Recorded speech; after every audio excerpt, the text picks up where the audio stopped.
Banks, learning institutions, telecommunication companies, and even small and medium-sized businesses are some of the organizations handling big data, hence the need for proper management.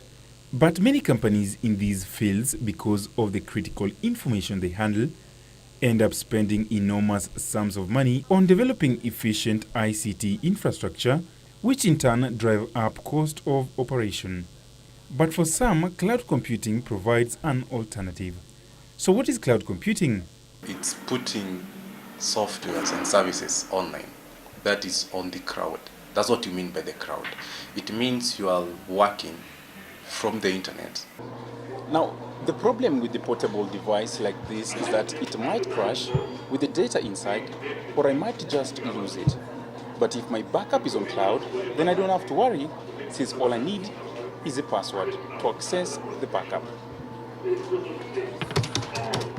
Currently, the government is involved in digitization of land records and also plans to carry out registration of persons. But the question is, how does the government plan to store this critical information? We've actually not yet gone towards the cloud computing, but what is in the works right now is the survey has been finished and we're working towards a national cloud strategy. Again, you may say a strategy alone will not help, but it's always good to do things in a very organized manner. And for learning institutions, buying software is often an expensive option, as only one is licensed to one machine. To cut such costs, Ngotho says cloud computing is cost-effective. This school doesn't have to buy each and every computer a software.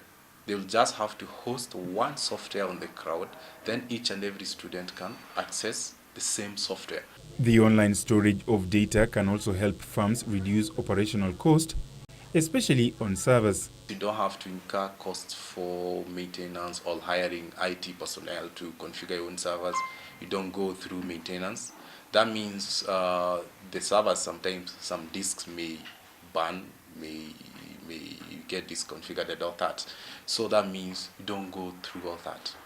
But to anyone who uses the service, data security is paramount. If I have my data in the cloud and it's in another jurisdiction, what right do I have on it? So those are the things you now want to bring back home, domesticate, and ensure they're in place. Most companies will die with their intelligence on personal data of their clients.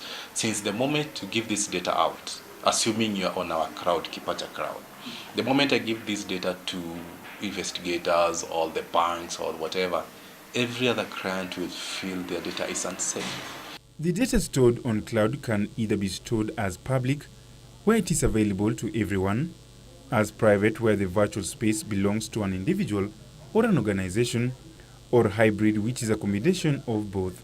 In this age of smartphones, laptops, and tablets, cloud computing is not only restricted to companies handling big data, but also comes in handy for individuals who wish to store pictures, videos, music, and personal files, and be able to access them from anywhere as long as he or she is online.